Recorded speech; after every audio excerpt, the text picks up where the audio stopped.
नमस्कार विद्यार्थी मित्रांनो. काल आपण पाहिलं पत्रलेखन. आज आपण पाहणार आहोत सूचना फलक. सूचना फलक लिहिताना काही महत्वाच्या गोष्टी आहेत. आपण बऱ्याच वेळा चुकतो सूचना फलक लिहिताना. ज्यावेळेस आपण लिहितो त्यावेळेस आपल्याकडनं खूप साऱ्या चुका होतात. लिहायला तर खूप सोपा विषय, पण तरी आपल्याकडनं चुका होतात. एखादे सूचना फलक सार्वजनिक ठिकाणी लावले जातात. जनसमुदायाला आवश्यक ती माहिती देण्यासाठी. ते काय प्रत्येक ठिकाणी जाऊ शकणार नाही, त्यासाठी सूचना फलक लावले जातात. शाळा, कॉलेजेस, तुम्ही तर शाळेमध्ये माहितीच असेल, बाहेर नोटीस बोर्ड लावलेला राहतो, कॉलेजमध्ये असतो, कारखान्यांच्या, कंपन्यांच्या ठिकाणी असतो, आपण ज्या सोसायटीत राहतो त्या सोसायटीच्या इथे असतो, वाचनालयात म्हणजे ग्रंथालयात, लायब्ररीमध्ये असतो, काही सार्वजनिक ठिकाणी सुद्धा सूचना फलक लावले जातात. तर सूचना फलकावर लिहिलेल्या सूचना वाचून त्याचा अर्थ समजून घेणे, जी आवश्यक ती कृती ती करणे गरजेचं आहे. तर मला तुम्हाला काही महत्वाच्या गोष्टी सांगायच्या सूचना तयार करताना, की काय महत्वाच्या गोष्टी तुम्ही म्हणजे करायच्या की तर तुमच्या चुका होणार नाही. हा 5 मार्काला जरी प्रश्न असला तरी 5 पैकी 5 तुम्हाला मिळाले, ही मी गॅरंटी देते.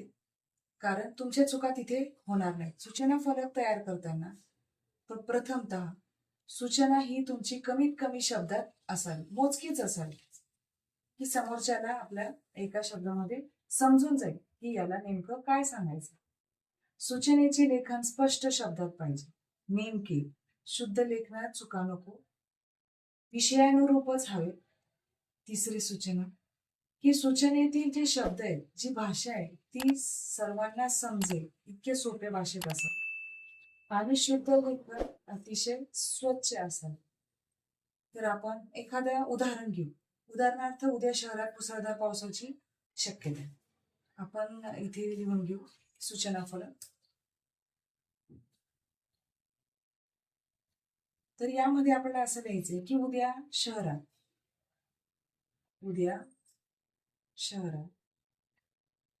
मुसळधार पावसाची शक्यता.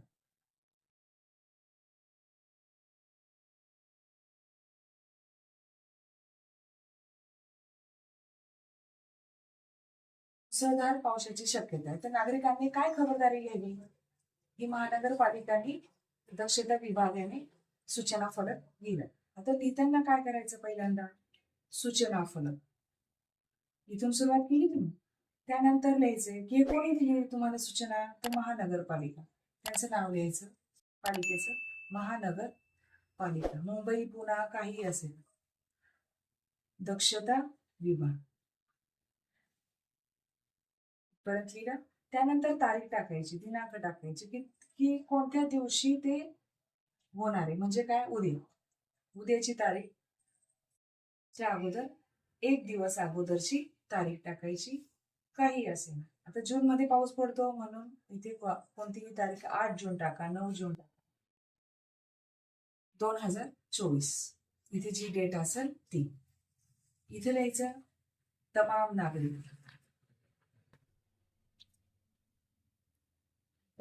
नागरिकांना इथे तुम्हाला काय करायचं, स्वल्प विराम द्यायचं. त्यानंतर पुढे यायचं, महानगरपालिका दक्षता विभाग दादर मुंबई तर्फे कळवण्यात येते की उद्या दिनांक 9 जून 2024 रोजी मुंबईत मुसळधार पावसाची शक्यता आहे. म्हणजे तुम्हाला मुंबई दिलं असेल तर मुंबई, पुणे दिलं असेल तर पुणे, नागपूर, कोणतंही शहर दिलेलं असेल महानगरपालिकेचं ते तुम्ही लिहू शकता. जनजीवन विस्कळीत होण्याची शक्यता आहे, तरी नागरिकांनी आवश्यक कारणाशिवाय घराबाहेर पडू नये याची दक्षता घ्यावी. महानगरपालिका कर्मचारी मदतीसाठी सिद्ध आहोत, ही नागरिकांनी खबरदारी घ्यावी. झालं. तुम्हाला फक्त मुद्देसूद लिहायचे, जास्त काहीही लिहायचं नाही. त्यानंतर तुम्ही काय करणार, लिहिल्यानंतर जसं नोटीस बोर्डला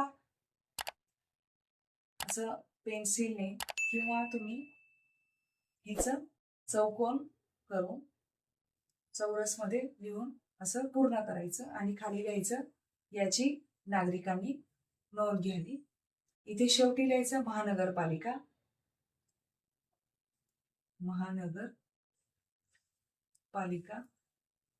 दक्षता विभाग.